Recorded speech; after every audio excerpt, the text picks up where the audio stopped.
جب تک انسان کا بھروسہ عام انسانوں سے وابستہ رہتا ہے، دنیا داروں سے وابستہ رہتا ہے، پیسوں سے وابستہ رہتا ہے، دنیاوی معاملات کے ساتھ وابستہ رہتا ہے، تو وہ کمزور ہوتا جاتا ہے دن بدن۔ اور رسول پاک صلی اللہ علیہ وسلم داعیہ الی اللہ ہیں، تو حضور نے ہمیں یہ سوچے دی ہیں کہ تم نہ اپنے آپ کو اللہ رسول سے وابستہ کرو، پھر یہ جو کمزوری ہے نا، کمزوری یہ تمہارے دل سے نکل جائے گی۔ ہم دیکھتے ہیں کہ آج بہت سارے لوگ ایسے ہیں جو مایوسی کی گفتگو کرتے ہیں، اگر غریب ہو گئے ہیں تو تب بھی ان کے جملوں میں معاذ اللہ مایوسی ہے، کہیں بیمار ہو گئے ہیں تو پھر بھی وہ گھبرائے سے ہیں، وہم کا شکار ہیں، اگر کسی جگہ کوئی آزمائش ان پر آ گئی ہے تو بھی مختلف توہمات کا وہ شکار ہو جاتے ہیں۔ اگر توجہ اللہ رسول کی جانب ہو اور وہ سوچیں جو رسول پاک صلی اللہ علیہ وسلم نے ہمیں دی ہیں، ان پر توجہ ہو، تو پھر انسان کسی وہم کا شکار نہیں ہوتا، پھر وہ مضبوط زندگی گزارتا ہے اور مضبوطی کے ساتھ آگے بڑھتا ہے، چونکہ اس کو سمجھ آ گئی ہے کہ میرا خالق اللہ ہے، رازق اللہ ہے، پیدا کرنے والا اللہ ہے، اور میرے تمام معاملات کا محافظ بھی میرا اللہ ہے۔ پھر وہ کمزور نہیں پڑتا، پھر وہ زیادہ امیدیں لوگوں سے وابستہ نہیں کرتا، دنیا داروں سے، سیٹھوں نوابوں سے زیادہ امیدیں نہیں وابستہ کرتا، پھر اس کی امیدیں اللہ سے اور اللہ والوں سے۔ پھر وہ اللہ رسول کی بارگاہ میں اپنے آپ کو پیش کر دیتا ہے۔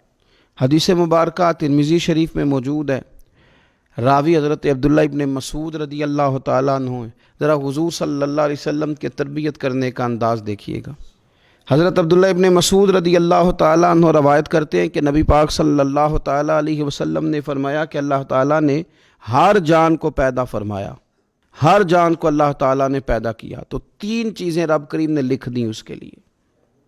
ہر جان کو پیدا کیا تو اللہ نے لکھ دیا، کیا لکھا؟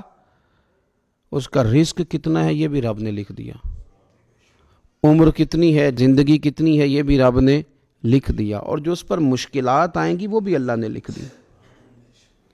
اس کی حکمت کے تقاضوں کے تحت جو مشکلات آئیں گی انسان کی گناہوں کی معافی کا سبب بنے گی، نیک ہے تو درجات کی بلندی کا سبب بنے گی۔ تو جو مشکلات اس کی طرف آئیں گی، جو مصیبتیں، بیماریاں، تنگیاں، وہ سب اللہ تبارک و تعالیٰ کی حکمت کے تقاضوں کے تحت آئیں گی۔ اب انسان یہاں گھبرایا رہے، مایوس ہو جائے۔ ایک بات اب ذرا یہاں صوفیاء کہتے ہیں، وہ بھی سمجھنے والی ہے، وہ کہتے ہیں کہ اصل بات یہ ہے کہ جس رب کی طرف سے تو کرم قبول کرتا ہے نا، اس کی طرف سے آزمائش بھی قبول کر۔ وہ کریم جو تیرے اوپر رحمت کے دروازے کھولتا ہے، کبھی اپنی حکمت کے تقاضوں کے تحت تجھے کسی مشکل میں ڈالے تو اسے بھی تھوڑا سا قبول کر۔ ایسا نہ ہو کہ میٹھا ہے تو فٹافٹ تو قریب کرے، اور اگر تھوڑا سا تجھے کوئی ترش رویے سے، ترش جگہ سے گزرنا پڑے تو پھر تو گھبرا جائے۔ تو اپنے مالک کے سپرد جب اپنے آپ کو کر دے گا، پھر تیری طبیعت سکون میں آ جائے گی، تیرا قلب ٹھنڈک میں آ جائے گا۔ محمود غزنوی رحمۃ اللہ علیہ مالٹا کھا رہے تھے، ایک ٹکڑا اس کا، ایک خاش اس کی اپنے ہاتھ سے نکال کر کے ایاز کو کھانے کے لیے دی، ایاز فٹافٹ کھا گیا۔ بعد میں ایک ٹکڑا محمود نے اپنے منہ میں ڈالا تو بڑا کڑوا محسوس ہوا مالٹا، تو اس نے اس کو تھوک دیا اور ایاز کی طرف دیکھ کے کہنے لگا بہت ترش تھا، بہت کڑوا تھا، کس طرح تم کھا گئے؟ اللہ اکبر۔ تو ایاز نے جو بات کی وہ ہمیں سمجھاتی ہے کہ بندے کا رشتہ کس طرح کا ہونا چاہیے۔ ایاز کہنے لگا آقا ساری زندگی تیرے ہاتھوں سے میٹھے کھائے، آج ایک کڑوا آیا تھا تو میں اگر اسے تھوک دیتا، یہ کو آئینے وفاداری تو نہ ہوا۔